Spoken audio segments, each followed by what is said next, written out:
আসসালামু আলাইকুম ওয়া রাহমাতুল্লাহি ওয়া বারাকাতুহু। সম্মানিত প্রিয় উপস্থিতবৃন্দ, আজকে আলোচনা করব স্বপ্নে গোসলখানা দেখার ব্যাখ্যা কি। সাথে যুক্ত আছি আমি মুফতি জুবাইর ইমাম। আলোচনা বুঝতে সাথেই থাকবেন। যারা এখনো চ্যানেলটি সাবস্ক্রাইব করেননি, সাবস্ক্রাইব করতে ভুলবেন না। ভেরিফাই চ্যানেলের ডেসক্রিপশন বক্সে ক্লিক করলে আমার পেজ এবং আইডি আসবে। এটা ছাড়া আলাদা অন্য কোনো পেজ নেই, আইডি নেই, ইমো নেই, হোয়াটসঅ্যাপ নেই, টিকটক নেই। নাম ছবি দেখে বিভ্রান্ত হওয়া যাবে না। প্রত্যেক ভিডিওতে আলাদা আমি সাবধান করি, সতর্ক করি।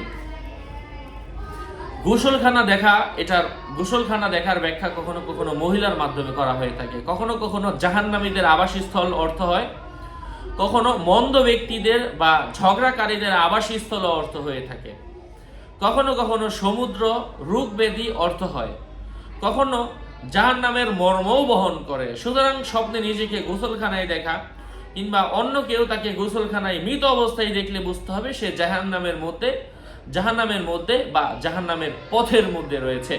কারণ জাহান্নামের বিভিন্ন স্তর বা দরজা রয়েছে। তন্মধ্যে একটি হলো আল হামিম। হামিমের সাথে হাম্মামের মিল রয়েছে, এই জন্য হাম্মাম এর মাধ্যমে কখনো কখনো মহিলা করা হয়ে থাকে।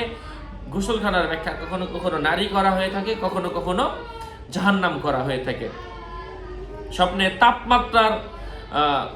স্বপ্নে গরম গোসলখানা, যেখানে অতিমাত্র তাপমাত্রা রয়েছে, এমন জায়গা থেকে গোসল করে বের হতে দেখার অর্থ হচ্ছে স্বপ্নদ্রষ্টা কোনো রোগে আক্রান্ত হওয়ার সম্ভাবনা রয়েছে।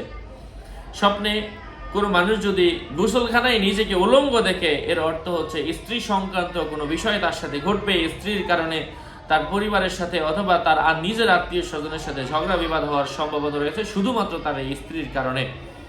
স্বপ্নে কোনো মানুষ যদি গোসলখানায় নালা বা দরজায় ছোট ফাঁক দেখে, এর অর্থ হচ্ছে স্বপ্নদ্রষ্টার কোনো শত্রু রয়েছে এমন কিছু বোঝায়। কারো মতে গোসলখানা দেখা হচ্ছে খারাপ, তার গোসলখানায় প্রবেশ করতে দেখার অর্থ হচ্ছে পেরেশানির বহনের সম্ভাবনা রয়েছে। যাই হোক, আশা করছি বুঝতে পেরেছেন। এই বিষয়গুলো নিয়ে আর অনেক ব্যাখ্যা রয়েছে, আমাদের চ্যানেল ফলো করবেন। আশা করছি এমন নিত্য নতুন আপডেট পাবেন। স্বপ্নের ব্যাখ্যার কিতাব সহ আমলের কিতাবও যদি প্রয়োজন পড়ে আমার সাথে যোগাযোগ করে নিয়ে নেবেন। 01908183699। আসসালামু আলাইকুম ওয়া রাহমাতুল্লাহ।